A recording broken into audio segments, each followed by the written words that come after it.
It's pretty obvious that people enjoy and love stories, from fairy tales to fantasy novels, swashbuckling tales, tragedies, heartfelt romances, to the real and gritty, the thrillers, the chillers. No matter how many you've read, seen, or played, there has always been something about stories that keeps us coming back for more. Why is that? What is it about stories that makes our hearts sing? Are they simply entertainment? Or is there more to it? I'm here to tell you the answer is yes. After all, why would so many people put so much time and effort in them if they were just entertainment? Well, now that you know the answer, you can all go home now.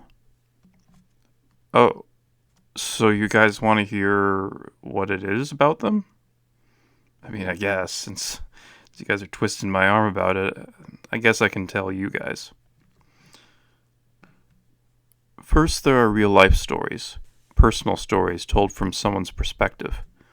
History which seeks to tell us events of the past, and things like news, telling current events that are happening now. I think it should be obvious the benefit of hearing these stories. They are real, and so they educate us about what is happening in the world, and what has happened in the world. Those that don't know their history are bound to repeat the mistakes of the past, is a saying I've heard often enough. They educate us and help us to make better decisions in our life. However, history is complicated, because people are complicated. While personal stories can give us insight into how a certain person thinks, the story may be heavily biased, and possibly even a straight-up lie. Even without that, people exaggerate, forget details, or miss important information. People can quite innocently, or not, be telling a false story. I certainly discovered that when taking the role of a defense attorney, while playing the video game series Phoenix Wright, Ace Attorney. However, as long as the person tries to tell the truth as best as they can, the story can contain valuable information. What better way is there to learn about other places and people, shy of experiencing them yourself? Another thing of note is when someone gives us an account of something that happened, it is a fragment of the real story, whether intentional or not. Most of us like to solve problems or mysteries. We want to know the truth, what really happened. We want to fill in and discover the blanks that make up the pattern. Perhaps the reason for this is we also want to solve the puzzle that is ourselves and that of life. We see only fragmented truth and want to see the pattern or full picture. We want to know the answers to the questions like, who am I? Do I have value? How much value? Is there a purpose for my life? What is it? Where things get particularly interesting is when we get to fictional stories. These stories are not real. They didn't really happen, and yet there are so many that resonate with so many people, even more so than real-life stories. There are good reasons for this. Among these are mythological stories, fairy tales, folklore, fantasy stories, and every genre of story you can imagine in novels, TV shows, video games, movies, comics, graphic novels, and more. It is arguable that these imaginary stories are more popular than real-life stories, at least nowadays. This could be because of the increased realism and production values in movies, video games, and TV shows, enabling people who are not readers to enjoy the more intimate storytelling that books and movies allow compared to a theater production. Many of these stories enable us to see many of the details of the world and characters, fashioning through words or pictures very complex, believable realities, which makes it much easier to immerse oneself in such a story. Even if they are not real, they become real to us. Another reason is that the best stories are able to capture universal truths that resonate with us that perhaps we don't experience in real life as much. Things we want, things we need, things we fear, things we hate, things we love. They have the ability to reveal things about people we keep hidden. One of the strengths of fictional stories compared to real-life stories is they don't point fingers at people directly, but rather they paint a picture of reality that can help people to more clearly see the bigger picture and the consequences of someone's actions more objectively. They enable us to use empathy to see parallels between the story and real life. In the Bible, the prophet Nathan uses a story to confront King David about his sin with Bathsheba. King David, upon realizing this, immediately is racked with guilt and seeks forgiveness in humility, praying to God. Jesus used parables many times to teach his disciples and people about the kingdom of heaven. This included the teachers of the law. There are a number of times that Jesus attempted to use stories to show these teachers that they were not following God and were hypocritical. Only one time I can recall reading that they understood he was referring to them. Most of these teachers, unfortunately, took offense to him due to their pride. Any story worth its salt has a point or message to it that the author is trying to express. Like any good piece of art, it tries to get you to see life in a different way.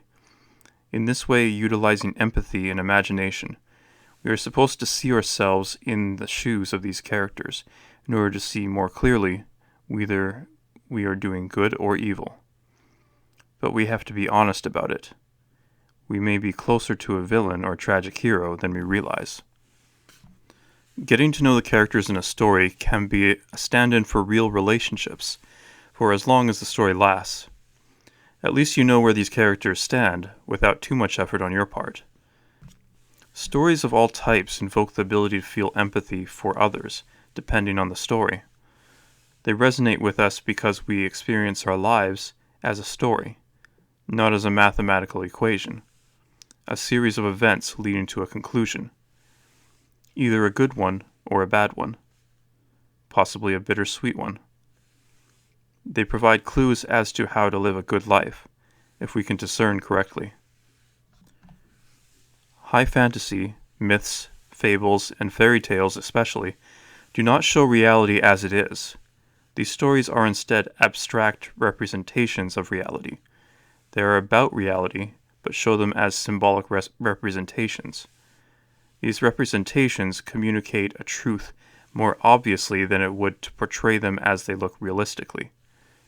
The noble knight, the beautiful princess, the ugly witch, the greedy dragon, the good king, and many others are examples of universal archetypes due to such symbolic meaning.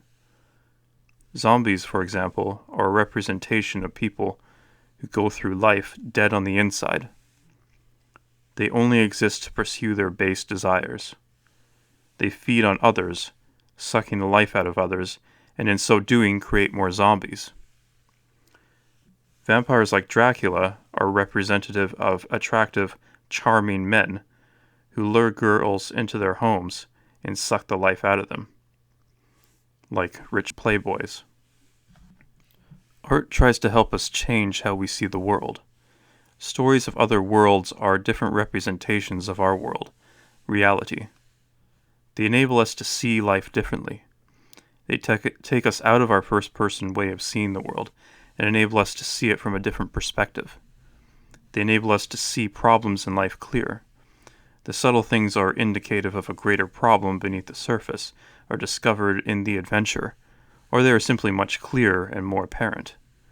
They help us see ourselves and life more clearly, if they are purposefully and intelligently created as such. Stories often work as an awakening. One of the most obvious examples is in the movie The Matrix.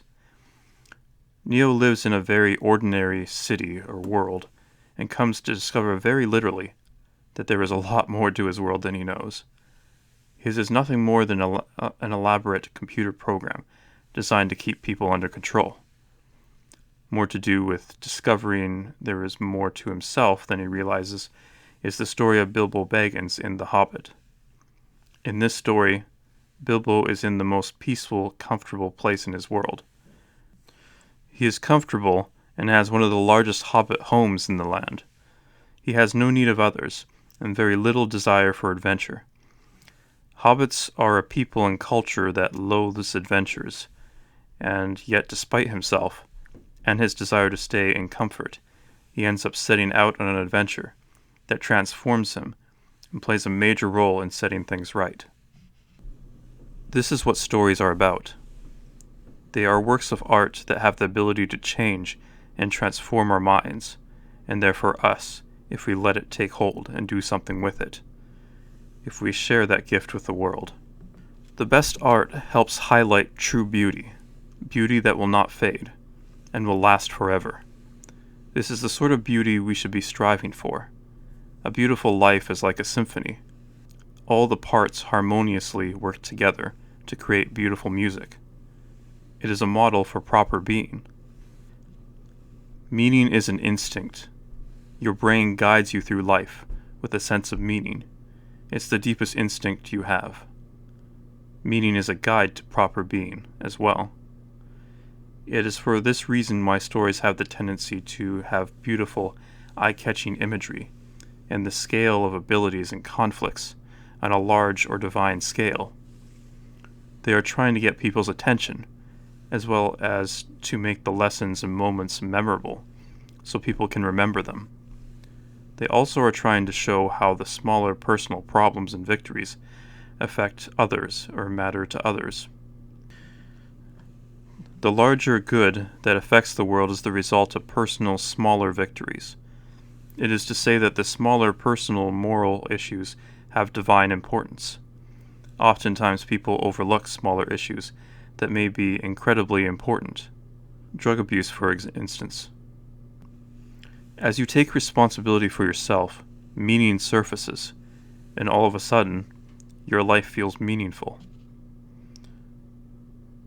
Knowledge has been coded in different ways throughout history.